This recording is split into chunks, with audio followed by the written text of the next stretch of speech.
early 20th century, during the time of World War I, fascination with a mysterious substance called radium swept across the United States.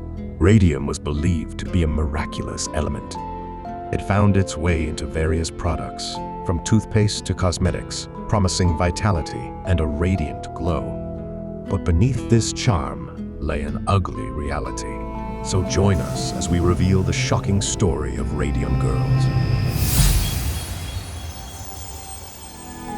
Perhaps the most glamorous use of radium was in the creation of glow in the dark watches. These luminous timepieces were a marvel of their time and required great precision to make. This is where the Radium Girls entered the picture. Young women with delicate hands were hired to paint watch dials with radium-infused paint, earning them the nickname Radium Girls. Every day, the Radium Girls would come to work dressed in their finest attire. They did it not just for the money, but for the opportunity to shine brilliantly when they hit the dance floors of clubs after their shifts. Some of them even took an unusual step by applying the radium paint to their teeth, creating radiant smiles that left men in clubs in awe. Radium, despite its seeming miracles, was a silent and treacherous threat, especially when exposed to it for longer periods. Marie Curie, the scientist who discovered radium, had suffered radiation burns and eventually died because of radiation exposure herself. Yet, beneath their radiant exteriors lay the insidious destruction happening within their bodies. Radium was drilling holes in their jaws, leading to a condition known as radium jaw. The truth of their dire situation would take years to emerge. It didn't take long for these young women to experience the ugly consequences of their daily exposure. Amelia, also known as Molly, was one of the first to fall ill. She worked at the radium luminous materials core, accurately painting watch dials. Her troubles began with a toothache, leading to the extraction of one tooth and then another. But the pain didn't stop there. Painful ulcers, oozing with pus, began disturbing Molly.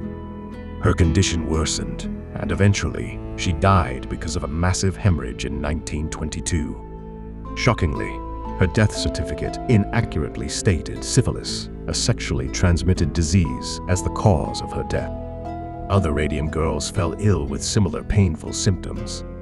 For years, their employer denied any connection between their work and their deteriorating health, even when the controversy began affecting the company's business.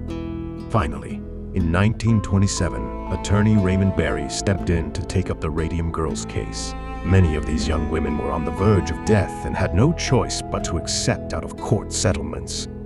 Nevertheless, their plight brought the issue of radium safety to the forefront of public consciousness.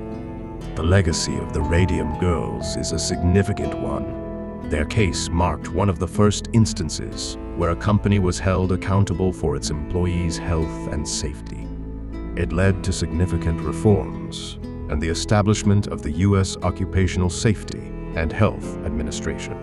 Grace Fryer, one of the original Radium Girls, filed a lawsuit in 1927, finally shedding light on the hazards of radium exposure. The case, settled in the women's favor in 1928, set a precedent in occupational hazard law.